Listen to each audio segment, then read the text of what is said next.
మహాగణాధిపతియే నమః. సదాశివసమారంభాం శంకరాచార్యమధ్యమాం అస్మదాచార్యపర్యంతం వందే గురుపరంపరాం. శ్రీమాత్రే నమః. ప్రేక్షకులందరికీ స్వాగతం. రవి రాహుల యొక్క కలయిక, మీనరాశిలో వీళ్ళ యొక్క కలయిక అనేది జరగబోతోంది. రవి ఎప్పుడైతే కుంభరాశి నుండి మనకి మీనరాశిలోకి ప్రవేశిస్తాడో అప్పటి నుండి మనకి ఈ యొక్క రవి రాహుల యొక్క కలయిక జరగబోతోంది. మనకి జ్యోతిష శాస్త్ర ప్రకారం కానీ చూసుకుంటే రవి మనకి ప్రకాశించే గ్రహం, మనకి కనిపించే గ్రహం, ప్రత్యక్ష భగవానుడిగా చెప్పడం అనేది జరుగుతుంది. అలాగే రాహు ఛాయాగ్రహంగా చెప్పబడతాం. అయితే ఈ రవి యొక్క రాహుల యొక్క కలయిక ఎక్కడైతే ఏర్పడుతుందో ఆ ఏర్పడిన యొక్క స్థానాలను బట్టి వాటి యొక్క ఫలితాలు ఉండడం అనేది జరుగుతుంది. అలాగే జాతక చక్రంలో కూడా రవి రాహులు ఏమైనా ఒకే చోట కలిసి ఉంటే అవి పితృదోషంగా చెప్పడం అనేది జరుగుతుంది. అక్కడ కూడా మనకి కాస్త ఈ రవి రాహుల యొక్క కలయిక వల్ల ఎలా ఉంటుందంటే రెండు విరుద్ధ గ్రహాలు ఒకరికి పడదు, శత్రుగ్రహాలుగా చెప్పడం అనేది జరుగుతుంది. అందులోనూ ఎప్పుడైతే రవి రాహులు ఒకే చోట చేరతారో రవి బలాన్నంతా కూడా రాహు తీసుకోవడం అనేది జరుగుతుంది. కాబట్టి అక్కడ రవి శుభస్థానంలో ఉన్న ఆయన ఇచ్చే ఫలితాలు అంత అంటే 100% ఆయన శుభ ఫలితాలను ఇవ్వడానికి ఆస్కారం అనేది ఉండదు. కాబట్టి అలాంటి విషయాల్లో కాస్త ఇక్కడ మనకి ఇబ్బందులు పడడం అనేది ఉంటుంది. అయితే సహజంగా మామూలుగా ఏమైనా రాహు కానీ ఒక మన జాతకంలో ఆయన ఉండే స్థితి బాగుంటే మాత్రం వాళ్ళు చాలా ఉన్నత స్థితికి వెళ్ళడం అనేది జరుగుతుంది. అలాగే జాతకంలో కానీ ఈ యొక్క రవి రాహుల యొక్క కలయిక కానీ లేకపోతే రాహు యొక్క ఉండే స్థితి కానీ సరిగ్గా లేకపోయి ఉంటే ఆయన దానివల్ల కాస్త బాగున్న వాళ్ళు కూడా, అంటే జాతక ప్రకారం బాగున్న వాళ్ళు కూడా కాస్త ఇబ్బంది పడే అవకాశాలు అనేవి కనబడతాయి. అయితే ఈ యొక్క రవి రాహుల యొక్క కలయిక వల్ల సహజంగా ఏర్పడే ఇబ్బందులు ఏమిటి అంటే స్నేహవర్గంలోనూ బంధువర్గంలోనూ మాట పట్టింపులు, వివాదాలు ఇలాంటివి రావడం, లేదా ధర్మానికి విరుద్ధంగా ఏవైతే కార్యక్రమాలు ఉన్నాయో అవి చేపట్టడం, ఉద్యోగాల్లో ఒత్తిళ్ళు కాస్త ఎక్కువగా ఉండడం, ఇలాంటివన్నీ కూడా కనబడుతూ ఉంటాయి. అలాగే మనకి రాహు మాయాకారకుడు. అలాగే ఇక్కడ మనకి జూదరి, ధర్మబద్ధమైన కార్యక్రమాలు ఏమున్నాయో దానికి వ్యతిరేకంగా ఉండేవాడు, ఇలాంటివన్నీ కూడా అంటే మనకి బ్లాక్ మ్యాజిక్ ఇలాంటివి చెప్తూ ఉంటాం కదా, వీటన్నింటికీ కూడా ఈ యొక్క రాహు కారకుడుగా చెప్పడం అనేది జరుగుతుంది. కాబట్టి అలాంటి రాహు అలాగే ఈ రవి ఇద్దరూ కలిసి ఉండడం వల్ల ఈ ప్రస్తుతం ఉన్న గోచార ప్రకారం కానీ చేసుకుంటే కొంత అంటే దీంట్లో ఉన్న ఉండే స్థానాన్ని బట్టి, భావాన్ని బట్టి కొంతమందికి అనుకూలమైన ఫలితాలు అవి కూడా చాలా తక్కువగా ఉండడం, ప్రతికూల ఫలితాలు కాస్త ఉండడం, ఈ రెండూ కూడా ఉండడం అనేది జరుగుతుంది. అలాగే ఇక్కడ రవి రాహువులు ఎప్పుడైతే ఒక రాశిలో కలిసి ఉంటారో జన్మతః అది పితృదోషంగా పరిగణించడం అనేది జరుగుతుంది.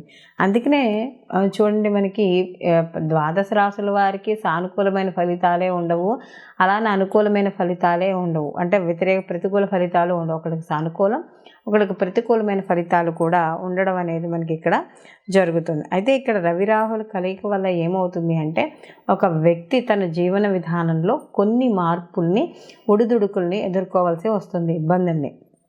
అవి కాస్త వృత్తిలో కావచ్చు, వ్యాపారంలో కావచ్చు, లేకపోతే మనకి ఏదైనా వాళ్ళు చేసే అండ్ ఆన్లైన్ బిజినెస్ ఏవైనా సరే వాళ్ళు బిజినెస్ రూపంలో కావచ్చు కొంత ఇబ్బంది పడడం, లేదా కుటుంబంలో ఇబ్బంది పడడం, ఇలాంటివన్నీ కూడా ఉంటాయి. కాబట్టి కాస్త సాధ్యమైనంత వరకు వివాదాలకి వాటికి దూరంగా ఉండడం అనేది ఎంతో ముఖ్యంగా చెప్పుకోవడం అనేది జరుగుతుంది. దీంతో పాటుగా ఈ రవి రాహులు ఉన్న స్థానాలను బట్టి కూడా కాస్త ఎలా అంటే భార్యాభర్తల విషయాల్లో కావచ్చు, ఇలాంటి విషయాల్లో కూడా ఇబ్బంది పడే సూచనలు, మనస్పర్ధలు, సంఘర్షణలు ఇలాంటివి కూడా ఇక్కడ మనకి ఏర్పడడం అనేది జరుగుతుంది.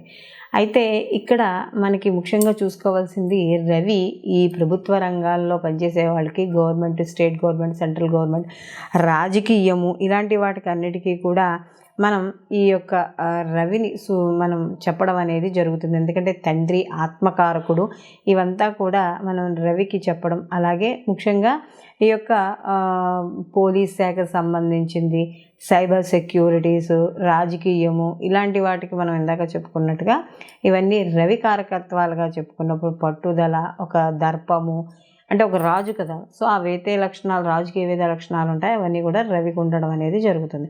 అలాగే రాహువు కూడా మనం చెప్పుకున్నట్టుగా భ్రమకారకుడు. అలాగే ప్రతిదీ కూడా మనని ఊహించుకునేటట్టు, ఊహాలోకాల్లో విహరింపజేసేటట్టు చేస్తాడు.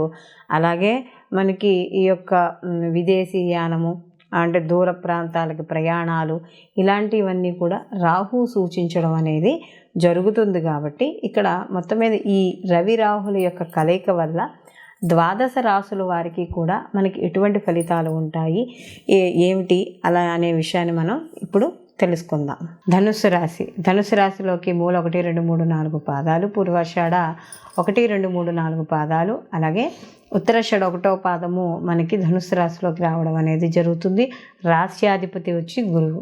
అయితే ఈ యొక్క ధనుస్సు రాశి వాళ్ళకి చతుర్థ స్థానంలో ఈ యొక్క రవి రాహుల యొక్క సంచారం అనేది జరుగుతోంది. అయితే ఎప్పుడైతే ఈ యొక్క కేంద్ర స్థానం అయి ఉంటుంది, అలాగే చతుర్థ స్థానం అనేటప్పటికీ మనం తల్లి, అలాగే వాహనము, గృహ సౌఖ్యము, భూములు, ఇలాంటివన్నీ కూడా మనం ఈ యొక్క 4th హౌస్ని ఇండికేట్ చేయడం అనేది జరుగుతుంది. అలాంటి చతుర్థ భావంలో ఎప్పుడైతే రవి రాహువులు ఉన్నారో, అందులో ముఖ్యంగా ఇక్కడ మనం చూసుకున్నప్పుడు ఈ రవి ఏదైతే ఉన్నాడో వీళ్ళకి ఈ యొక్క ధనుసు రాశి వాళ్ళకి చూసుకున్నప్పుడు నవమాధిపతి. ఈ నవమాధిపతి అయిన ఈ యొక్క రవి ఎప్పుడైతే అంటే భాగ్యాధిపతి, మనం ఇందాక చెప్పుకున్నట్టుగా మనకి నవమస్థానం అనేటప్పటికీ అదృష్టంగా చెప్పడం అనేది జరుగుతుంది, లక్కగా. సో అలాంటి అధిపతి వెళ్ళి రాహుతో కలిశాడు. ఎప్పుడైతే మన లక్ వెళ్ళి ఒక పాపగ్రహంతో కలవడమో, లేకపోతే దానికి విరుద్ధానికి సంబంధించిన గ్రహంతో ఎప్పుడైతే కలిసిందో మనకు వచ్చే అదృష్టం అనేది తగ్గడం అనేది జరుగుతుంది. ముఖ్యంగా ఇది 4th హౌస్లో ఉన్నాయి కాబట్టి వాహనాలు కొనేటప్పుడు, లేదా వాహనాలు రిపేర్ చేయించేటప్పుడు, వాహనాల మీద వెళ్ళేటప్పుడు, ఇలాంటివన్నీ కూడా సమయాల్లో జాగ్రత్త అనేది వహించుకోవాలి. ఎందుకంటే రిపేర్ అంటే ఎక్కువగా రిపేర్స్కి రావడం, డబ్బులు ఎక్కువగా ఖర్చు పెట్టడం, తల్లి ఆరోగ్య విషయాల్లో జాగ్రత్తగా ఉండడం, కుటుంబంలో ఏదైనా గృహంలో మార్పులు కానీ చేర్పులు కానీ చేయించేటప్పుడు కూడా కాస్త చూసుకుని వహించడం అనేది మంచిది. అలాగే ప్రయాణాలు చేసేటప్పుడు కూడా జాగ్రత్తగా ఉండడం అనేది మంచిది. అలాగే తల్లి ఆరోగ్య విషయాల్లో వాటిల్లో కూడా జాగ్రత్త ఎప్పటికప్పుడు మీరు చూసుకుంటూ ఉండడం ద్వారా ఇక్కడ ఈ యొక్క ధనుస్సు రాశి వాళ్ళు ప్రతికూల ఫలితాలు తగ్గి సానుకూల ఫలితాలు పొందడం అనేది జరుగుతుంది. అలాగే భూములు కొనేటప్పుడు అమ్మేటప్పుడు కూడా ఇక్కడ జాగ్రత్త అనేది తప్పకుండా ఈ యొక్క రాశివారు, ధనుసు రాశి వాళ్ళు జాగ్రత్తలు అనేవి తీసుకోవాలి. అయితే ఇక్కడ గురువు వీళ్ళ యొక్క రాశిని చూస్తున్నా, కొంత శుభ ఫలితాలను ఇస్తున్నా కూడా అప్పుడప్పుడు మోసపోయే అవకాశం ఉంది. కాబట్టి ఇలాంటి విషయాల్లో జాగ్రత్త వహించడం ద్వారా కొంత ప్రతికూల ఫలితాలు తగ్గడం అనేది జరుగుతుంది. అలాగే మనం వీడియో చివరిన మనం ఎటువంటి రెమెడీస్ చేసుకోవాలనేది చెప్పుకుంటాం కాబట్టి ఆ రెమెడీస్ని కానీ తప్పకుండా క్రమం తప్పకుండా ప్రతిరోజు చేసుకుంటే తప్పకుండా సానుకూలమైన ఫలితాలు పొందడం అనేది జరుగుతుంది.